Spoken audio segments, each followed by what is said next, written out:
ये टीका का दू गो टीका लगाए। मेरी लड़ाई अपने लिए नहीं है। अगर हमको लड़ना रहता तो हम 6 साल का चुनाव लड़ते। एगो तो माता के हो गेल, दूसर पिता के। जब आप देखते हैं कि इतने बड़े विभाग में कोई व्यक्ति राज करता है और जब वो गर्व से कहता है कि जो मैं चाहूंगा वही तुरंत में होगा, तो आपको काहे लोग वोट देंगे? आपको 17 गो कैंडिडेट है, तो आपको क्यों वोट दें? तो 1,56,000 मतदाताओं को फैसला लेना है कि आप गिरफ्तार हैं, आप कैद है या आप आजाद है। जीतने के बाद सबसे पहला काम क्या करेंगे आप? आज पटना के मीडिया से लेकर दिल्ली तक मीडिया में गलियारों में तिरहुत की चर्चा हो रही है, तो कहीं ना कहीं मेरे संघर्ष की गाथा है। आपको पीछे से कई दल भी सपोर्ट कर रहा है, ऐसा है क्या? डीएम एसपी कलेक्टर को लगा एक फोन पे बात करते हैं और समस्याएं होती है तो ट्वीट और सोशल मीडिया के माध्यम से अपनी बातों को मजबूती से रखते हैं। आप लड़ रहे हैं देवेश चंद्र ठाकुर से, तिरहुत मेरे गिरफ्त में है और मैं जो चाहूंगा तिरहुत वही फैसला लेगा। तो क्या है ऐसा आप में कि मैंने सारे दल के नेता जो है, बड़े बड़े नेता, अब जानते हैं कि वो दौर था जिस दौर में मेरे पिताजी राजनीति में भी त्याग करके आए थे, अपने सरकारी नौकरी छोड़कर राजनीति में आए थे। तो रामेश्वर महतो जो छोड़ दिए, जिन्होंने छोड़ दिया जेडीयू, वो भी आप ही के नाम से कोई चिट्ठी उठी जारी? हमारे युवा बेरोजगार, हमारे युवा भटक रहे हैं, हमारे युवाओं को रोजगार नहीं मिल रहा है। किसके गिरफ्त में है, नाम बताइए ना। तो आदरणीय नीतीश कुमार जब नालंदा गया और राजगीर का विकास करते हैं तो कहीं ना कहीं नीतीश कुमार बिहार के केंद्र बिंदु में विकास पुरुष नजर आते हैं। तिरहुत के कैद कर लिया, कहीं तिरहुत आदमी थोड़े है। और राजनीति में लोग लंबे पीरियड तक काम करने वाले पलटते हैं। कौन ऐसा राजनेता है बनने की कोशिश में रहा है जो 2 महीने में पलट गया? पनोरमा ग्रुप, जो सोचता है वो करता है। नमस्कार, न्यूज हाट में आपका स्वागत है। मैं कन्हैया भेलारी। मेरे बगल में दाहिने तरफ बैठे हैं राकेश रोशन। राकेश रोशन सिंह हैं, लेकिन सिंह हटा दिए हैं। जैसे कन्हैया भेलारी कैसे नाम बनी हम भी कन्हैया सिंह हैं।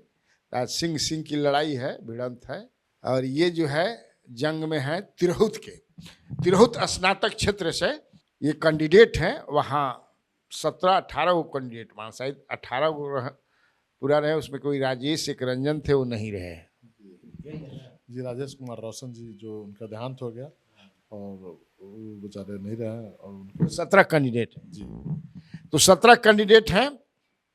हमने बुलाया कि आइए स्टूडियो में आपसे बातचीत करते हैं, बेचारे आगे। तो सबसे पहले राकेश रोशन जी, हम स्वागत करते हैं आपका। बहुत बहुत धन्यवाद कि आपने मुझे बुलाया और इतना समय दिया, इसके लिए आपको बहुत बहुत धन्यवाद। ये टीका का दू गो टीका लगाए? नहीं, हमारे मित्र हैं, उन्होंने बोले कि माता का दर्शन करना था, तो सुबह सुबह हम लोग माता का दर्शन करने गए थे और माता का आशीर्वाद लिए। और ऐसा भी हम माता सीता के जननी के लोग हैं, तो हमको माता का आशीर्वाद मिलता ही रहता है। एगो तो माता के हो गेल, दूसर पिता के। हाँ, पिताजी के भी आशीर्वाद लेने के। पिताजी हमारे नहीं है, आपको पता है कि मेरे पिताजी खुलेआम हत्या कर, ब्रिजनाथ सिंह को कौन नहीं जानता है। तो उनकी हत्या कर दी गई थी, तो उनका भी आशीर्वाद मुझे है। ये लगता है फरवरी 2016 में। जी, 5 फरवरी 2016 को कुछ आपराधिक लोगों के द्वारा उनको AK-47 से हत्या कर दी गई थी। उस क्रम में मेरी माँ को भी गोली लगा था, मेरे भाई को भी गोली लगा था। तो हम तो सब पकड़े भी गए थे। जी, अपराधी पकड़े भी गए और जेल में भी है। कुछ लोगों की हत्या हो भी गई, पुलिस इनकाउंटर में मारे गए। तो अपराधी है, तो उन पर तो पुलिस कार्रवाई कर। बताइए कैसी लड़ाई है तिरहुत की? जहाँ तक आप देख रहे हैं कि तिरहुत कहीं ना कहीं छुप गया था, तिरहुत किसी की गिरफ्त में आ गया था, तिरहुत को किसी ने कैद कर लिया था। उस तिरहुत के कैद कर लिया, तो कहीं तिरहुत आदमी थोड़े है। जब हिंदुस्तान तो आदमी नहीं था, भारत तो आदमी नहीं था, लेकिन भारत को कैद अंग्रेजों ने किया था, अपने गिरफ्त में लिया था और गुलामी की जंजीरों से जकड़ा गया था हिंदुस्तान। लेकिन जब अंग्रेजों ने कैद किया तो उन गौरी अंग्रेजों को हमने भगाने का काम किया। तो उसी प्रकार जब देखते हैं कि विधान परिषद का चुनाव होता है, एक बड़ा चुनाव है जिसमें 28 विधानसभा का क्षेत्र, 5 लोकसभा का सीट है। लेकिन जब देखते हैं कि मैंने 28 विधानसभा और 5 लोकसभा, 4 जिले हैं। जब आप देखते हैं कि इतने बड़े विभाग में कोई व्यक्ति राज करता है और जब वो गर्व से कहता है कि जो मैं चाहूंगा वही तिरहुत में होगा। जब अभी किसी न्यूज चैनल में कल के बाइट में आया था कि तिरहुत मेरे गिरफ्त में है और मैं जो चाहूंगा तिरहुत वही फैसला लेगा, तो कहीं ना कहीं तिरहुत स्नातक के 1,56,000 मतदाताओं के किस्मत का किसके गिरफ्त में है, नाम बताइए ना। आदरणीय देवेश बाबू कहते हैं कि हमारे गिरफ्त में तिरहुत है, तो 1,56,000 मतदाताओं को फैसला लेना है कि आप गिरफ्तार हैं, आप कैद है या आप आजाद है। उनको फैसला लेने का स्वतः अधिकार है और संवैधानिक अधिकार के रूप में आप जानते हैं कि हम लोगों को 2 वोट देने का अधिकार है। जैसे मैं तिरहुत स्नातक क्षेत्र का मतदाता हूँ, लेकिन जिनकी बात करते आदरणीय देवेश बाबू ने जिस उम्मीदवार को लाया है, चुनाव लड़ा है, वो तिरहुत स्नातक मतदाता का उम्मीदवार नहीं है। अभिषेक झा, हाँ, जो भी है, तो हमको नहीं पता है कौन है, लेकिन मेरी लड़ाई आदरणीय देवेश बाबू के 22 साल की दुर्दशा जिस तरह से तिरहुत में की है। आप लड़ रहे हैं देवेश चंद्र ठाकुर से। 22 साल वही राज किए हैं, आखिर लोग उन्हीं के नाम पे वोट मांग रहे हैं ना। जो लोग नए आए हो तो लोग उनके नाम पे वोट नहीं मांग रहे हैं। हमने अपने मत का उपयोग करके उनको चुनाव जिताया था, लेकिन हमारे मतों को लेकर उन्होंने तिरहुत के 22 वर्षों में वो दुर्दशा किया है कि आने वाला पीढ़ी उनको माफ नहीं करेगी। जब आप देखते हैं कि दरभंगा का जिस तरह से विकास हुआ, एयरपोर्ट, एम्स हुआ, जैसे आप देखते हैं पटना, गया, नालंदा और राजगीर, चकाचौंध शहरें दक्षिणी बिहार में हो गई है, कहीं ना कहीं उत्तरी बिहार के साथ छल किया गया है। उसके उसके जब छल किया गया तो आदरणीय नीतीश कुमार जब नालंदा, गया और राजगीर का विकास करते हैं तो कहीं ना कहीं नीतीश कुमार बिहार के केंद्र बिंदु में विकास पुरुष नजर आते हैं। लेकिन जब आप उत्तरी बिहार की तरफ जाते हैं, गंगा के उस पार जाते हैं और जब देखते हैं कि गरीबी वो चरम है, रोजगार का कोई माध्यम सृजन नहीं किए गए, यूनिवर्सिटियां वहीं के वहीं रह गई जो अंग्रेजी शासनकाल में बनाए गए थे और एक भी यूनिवर्सिटी दोबारा नहीं बनी। आज आप देखते हैं कि बच्चे 3 साल के कोर्स को 6 साल में करते हैं। कोई स्वास्थ्य की ऐसी व्यवस्था नहीं है जिसके लिए बच्चे तिरहुत के आसपास किसी इलाकों में, मुजफ्फरपुर में भी इलाज करा सके। दिल्ली और पटना पर निर्भर है। तो आपको काहे लोग वोट देंगे? आपको 17 को कैंडिडेट है तो आपको क्यों वोट दें? सबसे बड़ा कारण है कि हम इसलिए वोट हमको देंगे, ये मैं नहीं कह रहा हूँ। मैं कह रहा हूँ तिरहुत की बात कौन कर रहा है?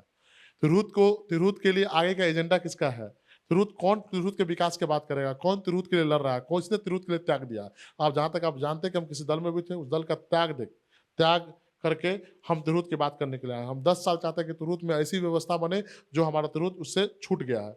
और मेरे वोट देने का सबसे बड़ी बात है कि हमने अपने राजनीतिक क्षेत्र में 9 साल काम किया है। हम लोग आईटी सेल के माध्यम से लोगों को जागरूक किया। आईटी सेल के माध्यम से हमने 5000 लड़कों को जोड़ा और आप जब देखते हैं सोशल मीडिया पे हमारे द्वारा जोड़े गए लड़के आज कम से कम इतने प्रभावशाली हो गए हैं, डीएम एसपी कलेक्टर को लगा एक फोन पे बात करते हैं और समस्याएं होती है तो ट्वीट और सोशल मीडिया के माध्यम से अपनी बातों को मजबूती से रखते हैं। तो हमने समाज में वो विकृति जो आवाज कहीं ना कहीं समाज के युवाओं को दब गई थी, दलित महादलित के बच्चे सबसे ज्यादा आप देखते हैं लोजपा रामविलास में है। उस लोजपा रामविलास पास हमने आईटी सेल के स्थापना की और आईटी सेल के माध्यम से उन दलित और पिछड़े और दलित बच्चों को आगे लाकर मुख्य धारा से जोड़ने का काम किया है। जब आप देखते हैं कि मेरी लड़ाई अपने लिए नहीं है। अगर हमको लड़ना रहता तो हम 6 साल का चुनाव लड़ते। जो दलों के उम्मीदवार है, समर्थित दलों के उम्मीदवार है, वो कहीं ना कहीं किसी प्रभावशाली व्यक्ति के नाम पे वोट मांग रहे हैं। मैं क्या कह रहा हूँ, मैं अपनी पार्टी से त्याग पत्र देके मैं तिरहुत के लिए काम करने आया हूँ। मैं इंडिपेंडेंट लड़ रहा हूँ। फिलहाल में मुद्दा क्या है वहां पे? मुद्दा है कि 22 वर्षों में तिरहुत में कुछ नहीं हुआ। सेशन जो शिक्षण संस्थान है वो कहीं ना कहीं पूरी तरीके से खत्म हो चुके हैं। अब स्वास्थ्य की व्यवस्था नहीं है सुचारू रूप से। और जब देखते हैं कि जो लड़के युवा वर्ग हैं, छात्र वर्ग हैं, बुजुर्ग पीढ़ी है, बेरोजगारी का वो चरम है तिरहुत में कि आपको देखने को मिलेगा कि आने वाले समय में देखिएगा 26 में 10 लाख बेरोजगार नजर आएंगे तिरहुत में। क्यों? स्नातक वोटर को वोट बनने से वंचित रखा गया है। इस पहले बनते थे 98,000 वोट, आज बने 1,56,000 वोट। मेरे चुनाव लड़ने से अगर वोट की संख्या सीधे 60,000 बढ़ जाती है तो कहीं ना कहीं तिरहुतवासी समझ चुके हैं कि तिरहुत के चुनाव में किस व्यक्ति ने आकर तिरहुत के चुनाव को एक ओपन चुनाव कर दिया, खुला वातावरण में चुनाव हो रहा है। आज पटना के मीडिया से लेकर दिल्ली तक मीडिया में गलियारों में तिरहुत की चर्चा हो रही है। तो कहीं ना कहीं मेरे संघर्ष की गाथा है। हम चाहते हैं कि तिरहुत की चर्चा हिंदुस्तान के पटल पे हो। सुनने में आता है कि आपको पीछे से कई दल भी सपोर्ट कर रहा है, ऐसा है क्या? पॉलिटिकल पार्टी के कार्यकर्ता सपोर्ट कर रहे हैं, इसमें कोई शक नहीं है कि तमाम जब हम कहीं जाते हैं तो पॉलिटिकल पार्टी के कार्यकर्ता कुछ नाम लेंगे पॉलिटिकल पार्टी का? नाम क्या लेना, लोग हमको मदद कर रहे हैं तो कर रहे हैं और हमारे साथ है, हमारे पारिवारिक संबंध है, हमारे राजनीतिक संबंध है और वो सब दलों के गठबंधन के नेता भी चाहते हैं कि तिरहुत के विकास करने वाला कोई बच्चा आया है, इसको तिरहुत की आवाज बनाए, मजबूती से हमारे साथ लगे हैं। और देखिएगा ऐसा कम मिलता है उम्मीदवार जिसका मतलब पैरोकार पैरवी जो है बड़े बड़े नेता, मैंने सारे लगभग दल के, कि नहीं भाई आप लोग जरा इनके बारे में कुछ बोलिए, लिखिए। तो क्या है ऐसा आप में कि मैंने सारे दल के नेता जो है बड़े बड़े नेता? देखिए, मैं एक त्यागी बलिदानी परिवार से आता हूँ। ये तो आपको पर्सनली हमारे परिवार के बारे में पता है। मेरे पिताजी न विधायक रहे, न सांसद रहे, न मंत्री रहे, लेकिन उन्होंने अपने समाज के लोगों के लिए, दलितों, वंचितों, शोषितों के लिए जो काम किया, आज भी 9 साल बाद भी उनको याद रखते हैं लोग। तो जब बिजनाथी सिंह को सब जानते हैं तो बिना पद पर रहे हुए जानते हैं। तो उस परिवार से हैं। मेरे परिवार में मेरे पिताजी मुखिया रहे, मेरी माँ मुखिया है, मेरी चाची प्रमुख रही। लेकिन जब जानते हैं कि मुखिया के हाथ में शिक्षक को नौकरी देना था तो हमारे परिवार में आज भी एक शिक्षक नहीं, जबकि मैं स्नातक पास, मेरी बहन, 4 बहन, चारों स्नातक पास, मेरा भाई छोटा भाई स्नातक पास, मेरी माँ स्नातक पास, मेरे परिवार में 40 वोटर है स्नातक पास है। और आप बताइए उसमें से एक भी नौकरी शिक्षक को नहीं दिया मेरे पिताजी। जबकि आप देखिए राजनीतिक गलियारों में उठा कर देख लीजिए, बिहार में शायद ही वो कोई पहला मुखिया बना होगा जिसके परिवार में शिक्षक नहीं है। आप देख लीजिए, मैं दावे के साथ कहता हूँ कि मात्र बिहार में एक ऐसा मेरा परिवार है जो लगातार 25 वर्षों तक मुखिया पद पर रहते हुए, 10 वर्षों प्रमुख रहते हुए भी आज तक मेरे परिवार में एक भी शिक्षक नहीं है, क्योंकि हमारे पिताजी ने हमेशा लोगों को देने का काम किया है। जहाँ तक अभी आज भी चलिए शिवहर सीतामढ़ी में हम जाते हैं तो कहते हैं लोग कि पिताजी, आपके पिताजी जेल में मदद किया। हम बोले जेल में कैसे मदद करेंगे? तो जब हम जेल में जाते थे तो खाने की व्यवस्था, रहने की व्यवस्था, कपड़े की व्यवस्था वो करते थे। आज हम उनके पदचिह्नों पर चल के मुखिया हैं, जिला परिषद विधायक है। कितने विधायक मेरे पिताजी के नाम से बने हैं। अब जानते हैं कि वो दौर था जिस दौर में मेरे पिताजी राजनीति में भी त्याग करके आए थे, अपने सरकारी नौकरी छोड़कर राजनीति में आए थे।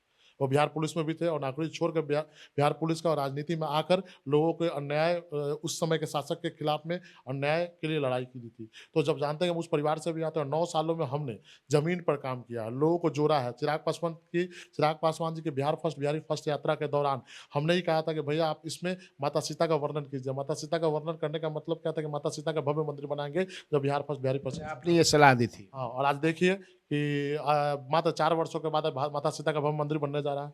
500 करोड़ अलॉट हुए हैं। आदरणीय लवली आनंद जी का एक पत्र जारी हुआ जिसमें भारत सरकार ने कहा है कि माता सीता का भव्य मंदिर बनाया जाएगा, कॉरिडोर भी बनाया जाएगा।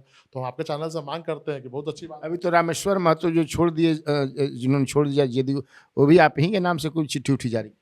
जैसे कि देखिए, मेरा एक बात छूट गया था। जैसे हम चाहते हैं कि जैसे भगवान राम के यहाँ अयोध्या एयरपोर्ट बनाएगी, अयोध्या रेलवे लाइन बनाएगी, ठीक है। हम चाहते हैं कि माता सीता का राम भगवान के बराबरी का अर्धांगिनी है, तो आधा भाग मिलना चाहिए। हम चाहते हैं कि सीतामढ़ी में भी एयरपोर्ट बने, रेलवे स्टेशन बने, क्यों बराबरी का दर्जा मिलना चाहिए माता सीता को भी। तो हम चाहते हैं कि सीतामढ़ी में बने। अब जहाँ तक रामेश्वर महतो जी का बात है, रामेश्वर महतो जी मेरे पिता तुल्य है। उन्होंने जो कुर्बानी दी है तुरुत के आवाम के लिए, तुरुत के स्नातक वोटरों के लिए, तुरुत के दलित अति पिछड़ा और पिछड़ो समाज के लिए, क्योंकि वो अति पिछड़ा समाज से आते हैं और उन्होंने देखा कि वहाँ पे जो वर्तमान के सांसद है उनके द्वारा लगातार लोगों के साथ प्रताड़ना करी जा रही है। दलित अति पिछड़ों के हक मारी की गई। आप भी जानते हैं कि सीतामढ़ी का सीट इतिहास काल से आज तक अति पिछड़ा और पिछड़े ही लड़ते आए हैं, लेकिन क्यों, किस कारण से अति पिछड़ों के सीट पर जाके कुंडली मार के बैठ गए? कहीं ना कहीं हकमारी हुई ना। सब लोग, आप मुख्यमंत्री जी कहते हैं ना कि संविधान में बराबर का अधिकार है, जिसकी जितनी संख्या उतनी भागीदारी, फिर वहाँ कहाँ चली गई थी उनकी भागीदारी? तो वही तो मैं जानना चाहता हूँ। आप कह रहे हैं कि तिरहुत में कुछ हुआ ही नहीं, उधर जो जिस दल में आप थे वहाँ से छोड़ करके आप चले आए, चूँकि चुनाव लड़ना था, तो वो भी तो कह रहे हैं कि बिहार में बहार है, नीतीश कुमार है। वो अब नारा तो पुराना हो गया है। वो नारा गढ़ने वाले आदरणीय प्रशांत किशोर जी की बात कर रहे हैं आप। वो तो खुद कहते हैं कि 1200 परिवारों में से हम टिकट नहीं देंगे। जिन 1200 परिवारों को लोगों को कहा था, जिनके बाप दादा विधान परिषद विधायक रहे, सांसद रहे हैं, उनको टिकट नहीं देंगे। तो आदरणीय प्रशांत किशोर जी, आप बताइए कि उन 1200 परिवारों को आपने टिकट दिया कि नहीं दिया? आप तिरहुत में किसको टिकट दे रहे हैं? जवाब देना चाहिए उनको। और जब वो बैकग्राउंड में महात्मा गांधी की, बापू की तस्वीर लगा के वादा करते हैं बिहार की जनता से कि उन 1200 परिवारों को टिकट नहीं देंगे, तो बापू के साथ खिलवाड़ किया, बापू को फोटो लगा उन्होंने खिलवाड़ करने का काम किया गया। और राजनीति में लोग लंबे पीरियड तक काम करने वाले पलटते हैं। कौन ऐसा राजनेता है बनने की कोशिश में रहा है जो 2 महीने में पलट गया? और जहां तक बात करते हैं त्यागी बलिदानी का, तो आप बता दीजिए कि आज भारत के संविधान के अनुसार आप देखते हैं कि मंडल आयोग की गठन बीपी सिंह ने किया था। बच्चों को पता है कि मंडल आयोग को लाने वाले बीपी सिंह थे। जब प्रशांत किशोर जी मीडिया में बैठ देकर कहते हैं कि नहीं, मंडल आयोग का गठन पीवी नरसिम्हा राव ने किया था, क्या ये सवालिया निशान उनके काबिलियत पर नहीं निर्भर करता है? जब मंडल आयोग लाने वाले बीपी सिंह के समाज के लोगों ने उनको नकार दिया था, आज की सरकार बीपी सिंह के वो मंडल के आधार पर टिकी हुई है, तो फिर बीपी सिंह को भी भारत रत्न मिलना चाहिए कि नहीं मिलना चाहिए? और जब भगवान राम, प्रभु श्री राम ने जातिगत आधारणा पर नहीं और सभी समाज के लोगों को जोड़कर जिस तरह से अताई रावण का वध किया था, आज आप कहना चाहते हैं कि मंडल आयोग लागू किया था बीपी सिंह ने, गठन तो किया था मोरारजी देसाई ने, लेकिन लागू किया था बीपी सिंह ने। जी, लेकिन वही प्रशांत किशोर जी कहते हैं कि नहीं, वो लागू किया था बीपी नरसिम्हा राव। तो कहीं ना कहीं उनकी जातिगत भावना दिखती है। तो बिहार की राजनीति में प्रशांत किशोर जाति के साथ साथ पलटने में बहुत माहिर हो गया है। अब तत्कालिक रूप से वो पलट गए। और जिसकी संख्या, जितनी भागीदारी के आधार पर भी बात कीजिएगा, तो आप देख लीजिए तिरहुत में स्नातक वोटरों की संख्या कितनी है और किसकी कितनी संख्या है। और संख्या के आधार पर वोटर्स भी नहीं बने। सवालिया निशान है ना कि अगर संख्या के आधार पर वोटर बन जाएंगे तो सवाल सरकार से की जाएगी, इतनी बेरोजगारी बिहार में कैसे? और जब बेरोजगारी का आंकड़ा आएगा तो कहीं ना कहीं सरकार को जवाब देना पड़ेगा। अब देखिए, सरकार, अगर आप बताइए, आपके घर, आप बहुत गरीब हो, आपको अपना घर का, आप अपने घर में अपने अन्न के लिए तरस रहे हो, तो आप किसी को दान करेंगे क्या? नहीं करेंगे। तो फिर आदरणीय मुख्यमंत्री जी को कौन दिमाग दिया डोमिसाइल नीति? हमारे युवा बेरोजगार, हमारे युवा भटक रहे हैं, हमारे युवाओं को रोजगार नहीं मिल रहा है, हमारे युवा परेशान है, पढ़ लिख के स्नातक लाखों लाख वोटर इधर उधर भटक रहे हैं, सब्जी बेच रहे हैं, ठेला चला रहे हैं। फिर आप शिक्षक को नौकरी देते हैं डोमिसाइल नीति लाके, क्यों अचानक आपका आत्मा क्यों बदल गया? तो कहीं ना कहीं जब हमारे घरों में अगर आप कह सकते हैं कि तमिलनाडु, केरला, महाराष्ट्र, कर्नाटका, इन शहरों में जब आप डोमिसाइल नीति लागू होती है तो उससे फायदा होता है। क्यों? क्योंकि वहाँ पे क्या है कि वहाँ बच्चे 1 लाख, 2 लाख, 3 लाख का नौकरी करते हैं, तो 40,000 नौकरी करने के लिए वहाँ के बच्चे नहीं बैठे हैं, तो वहाँ पे उन सीटों पे खाली रहता है। जैसे आप देखिए मजदूर वर्ग, आप तमिलनाडु के लोग हमारे यहाँ से क्यों पलायन करते हैं? क्योंकि यहाँ पे 12,000 का नौकरी मिलता है। यही मजदूर जब श्री मिठाई में चेन्नई में काम करता है तो उसको 25,000 मिलता है। तो आप ही बताइए कि 40,000 की नौकरी बिहार में आसान है, लेकिन यही शिक्षक वर्ग की नौकरी जब आप तमिलनाडु में जाते हैं तो उसको 1,80,000 मिलता है। और तमिलनाडु के बच्चे 80,000 में भी काम करने को तैयार नहीं। क्यों? उनको सॉफ्टवेयर फील्ड का जानकारी है, वो IT इंजीनियर है, और उनको बाहर से फंड आता है, फॉरेन कंट्री से जो इन्वेस्टमेंट आता है उसमें उनको 3 लाख, 4 लाख, 5 लाख, लाखों करोड़ों का पैकेज मिलता है साल का। तो वो क्यों काम करेगा? तो वहाँ डोमिसाइल नीति लगेगी तो बच्चों को फायदा होगा, और वहाँ के बच्चों को फायदा होगा, सरकार को फायदा होगा। यहाँ तो हमारे बच्चे भीख मांग रहे हैं, हमारे युवा तरस रहे हैं, हमारे युवा पोल्ट्री फार्म खोल के काम कर रहे हैं, नौकरी कहाँ है? फिर आप डोमिसाइल नीति लाके आप देखिए 1.25 लाख यूपी के लोगों को भर दिया, और विपक्ष विरोध नहीं करती है। क्यों करेंगे विपक्ष विरोध? उनको तो यूपी में भी सरकार बनानी है, उनको तो कर्नाटक में भी सरकार बनाना है, उनको तो झारखंड में भी सरकार बनाना है। लेकिन इन पार्टियों से आजिज होकर हमने फैसला लिया कि हम अपने लोगों की बात करेंगे। हम डोमिसाइल नीति का पूरी पुरजोर विरोध करते हैं। जब हमारा घर भर जाएगा तब हम किसी को घुसने दें। हमारे लोगों को नौकरी मिल जाएगा, जब हमको लगेगा कि नहीं अब हमारे लिए परिपूर्ण व्यवस्था है, तब हम डोमिसाइल नीति ओपन करेंगे, लोग आए और नौकरी करें हमारे यहाँ। लेकिन इन सब नीतियों को देखते हुए मुझे दलों का जो बंधन लगता है, मुझे उस बंधन में निराश नहीं आया, और मैं चाहता हूँ कि अपने जवानी का दिन 9 साल चिराग पासवान जी को दिया। अब चाहता हूँ कि मैं तिरहुत के लिए काम करूँ, तिरहुत की बात करूँ, और तिरहुत में क्या हो सकता है, विकास की योजनाएं कैसे लाया जा सकता है, कैसे सरकार को जागरूक किया जा सकता है, कैसे केंद्र सरकार को उस पटल पर ध्यान आकर्षण कराया जा सकता है, इन चीजों पर मैं काम करना चाहता हूँ। जीतने के बाद सबसे पहला काम क्या करेंगे आप? जीतने के बाद सबसे पहला काम सर एक आम मैनिफेस्टो बनाएंगे जनता से पूछकर, और किन किन योजनाओं पे जनता चाहती है कि हमारे यहाँ काम नहीं हुआ, उन योजनाओं को सदन में रखने का काम करेंगे। आप भी जानते हैं कि एक MLC बहुत बड़ी पार्टी हॉस्पिटल, एम्स नहीं बना सकता, एयरपोर्ट नहीं बना सकता, लेकिन जनचेतना जागृत कर सकता है। जैसे हमने माता सीता का भव्य मंदिर बनवाया है जनचेतना बना के, वैसे जनचेतना जागृत हो जाएगी, और 1.5 करोड़ लोग जब मेरे साथ एक मुश्त खड़े हो जाएंगे तो बदलाव तिरहुत में होना ही होना है। हम आपके माध्यम से तिरहुत का स्नातक 1,56,000 स्नातक मतदाताओं से अपील भी करते हैं, इस बार आप तिरहुत के बदलाव के लिए, तिरहुत की आवाज बनाने के लिए एक बार मुझे 1 साल का मौका दे, मैं आपके लिए तन मन धन से खड़ा रहूंगा। बहुत अच्छा लगा आपसे बातचीत करके राकेश रोशन जी। आपने सुना, तिरहुत के लिए बहुत कुछ करने की योजना है इनके मन में, दिमाग में। तो देखिए सफल होते हैं कि नहीं। तो आज के लिए इतना काफ़ी है। कैसा लगा इंटरव्यू आप कमेंट बॉक्स में जरूर बताइएगा। नमस्कार।